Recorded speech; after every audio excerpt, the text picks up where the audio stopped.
Okay, welcome back. Now we have learned the basic formula of Fourier transformation and inverse Fourier transformation. Now we will learn about properties of Fourier transform.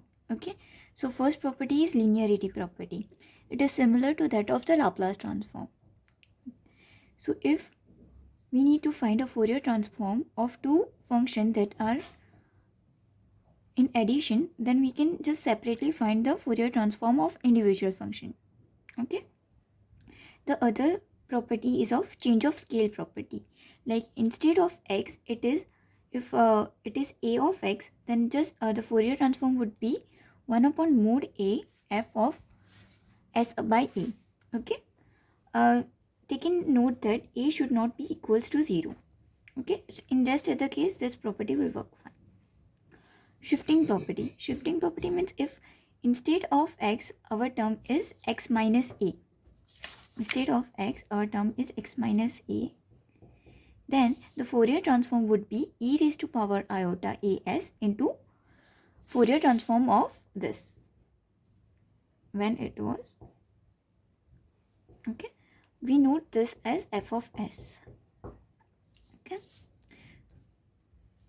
So, and this can be conversely applied also. If Fourier transform of e raised to iota x into f of x, then the Fourier transform of this whole term would be f of, the capital F means Fourier transform of s plus a.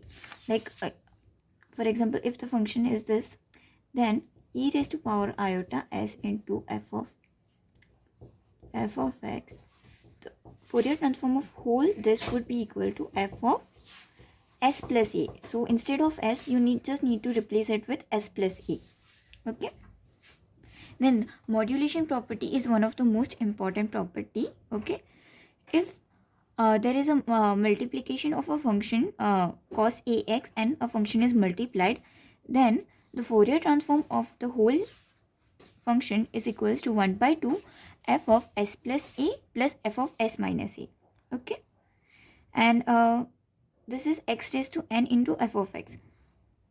We need to differentiate f of s, means the Fourier transformation of f of x, to n times. Like for example, if it is there x square into f of x, then our Fourier transformation will be minus iota raised to n, and over in this case is 2, then d square capital F of s into ds.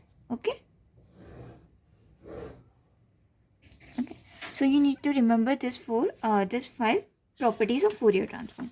Now we will see one example related to it. Okay.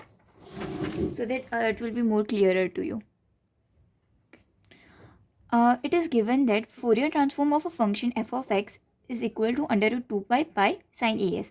Fourier transformation is already given. We need to find the Fourier transform of this equation. Okay. For this, we need to apply the basic properties that we have learned right now. I'm just separating it.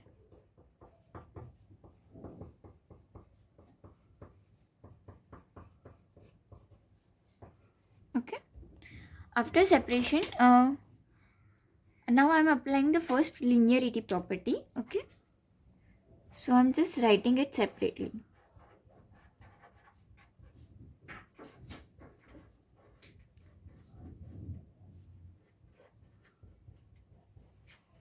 Okay.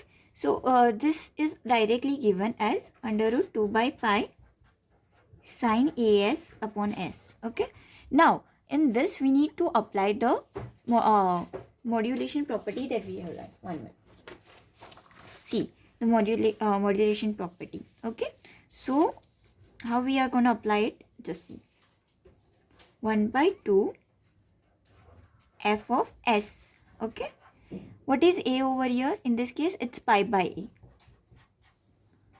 A is the term before x. So in this case, it's pi by a. Plus f of s minus pi by a. Okay. So we just need to substitute whenever there is x. Just substitute it with s plus pi by a or s minus pi by a. Then on simplification, you would get the answer. So these are the application of the properties, And just remember the properties. I'll send it to the screenshot of or the PDF of the all the formulas that we would be learning. Okay, that's it for now.